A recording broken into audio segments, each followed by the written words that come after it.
મિત્રો, જ્યારે માતા પોતાના બાળકને જન્મ આપે છે ત્યારે તે ક્ષણ સૌથી સુંદર હોય છે. પછી ભલે એ શિશુ કોઈ પણ મનુષ્યનું હોય કે જાનવરનું, મા બનવાનું આ ક્ષણ એવું હોય છે કે જે પ્રેમ અને મમતાનો અહેસાસ કરાવે છે. તો મિત્રો, આજે હું વાત કરવા જઈ રહ્યો છું ધરતીના સૌથી વિશાળકાય જાનવર હાથી વિશે. સાથે મિત્રો જણાવીશ કે એક માદા હાથી તેના શિશુને જન્મ કેવી રીતે આપે છે, અને હાથી વિશે અમુક એવા રોચક તથ્યો પણ જણાવીશ જેના વિશે કદાચ જ તમે સાંભળ્યું હશે. તો મિત્રો, વિડીયોના અંત સુધી બન્યા રહેજો. તો આવો રોચક વિડીયો સ્ટાર્ટ કરીએ. મિત્રો, સિંહ જંગલનો રાજા ભલે હોય, પરંતુ હાથીનું પણ એક અલગ અંદાજ હોય છે. હાથી દુનિયાના સૌથી ભારી અને વજનદાર જાનવરોમાંના એક છે. આ એટલા વજનદાર હોય છે કે આનો મુકાબલો ખૂબ કઠિન હોય છે.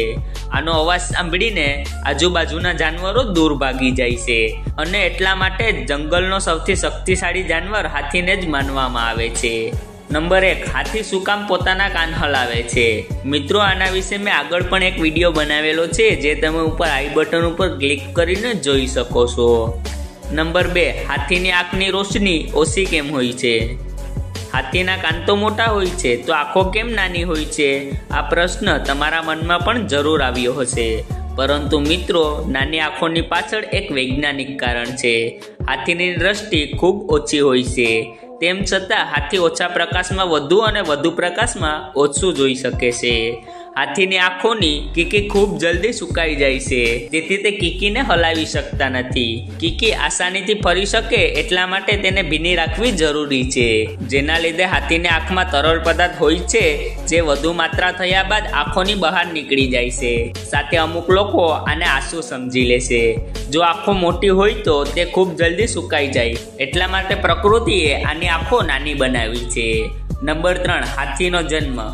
જ્યારે કોઈ માદા હાથી તેના શિશુને જન્મ આપે છે, તેનું વધુ પડતું પ્રોસેસ મનુષ્ય જેવો જ હોય છે. મનુષ્યની ગર્ભાવસ્થા 9 મહિનાની હોય છે, પરંતુ હાથીઓમાં આ અવસ્થા 22 મહિનાની હોય છે. આની સાથે માદા હાથી વધુ પડતા રાતના શિશુને જન્મ આપે છે, અને જ્યારે હાથી તેના શિશુને જન્મ આપે છે ત્યારે તે ખૂબ સરળતાથી શિશુને જન્મ આપી દે છે. સાથે તમને જાણીને નવાઈ લાગશે કે નવજાત શિશુના જન્મ સમયે ઓછામાં ઓછો વજન 144 કિલો જેટલો હોય છે, અને તેના શિશુને ઊભા થવાની ખૂબ ઉતાવળ હોય છે. સાથે તે 12 કલાકની અંદર જ ઊભા થઈ ચાલવા લાગે છે. તો મિત્રો, આશા રાખું છું કે તમને આ વિડીયો પસંદ આવ્યો હશે. કૃપા કરીને લાઈક કરજો. સાથે આવા જ રોચક અને જ્ઞાનથી ભરપૂર વિડીયો જોવા માટે મારી ચેનલને સબસ્ક્રાઈબ કરજો. ધન્યવાદ.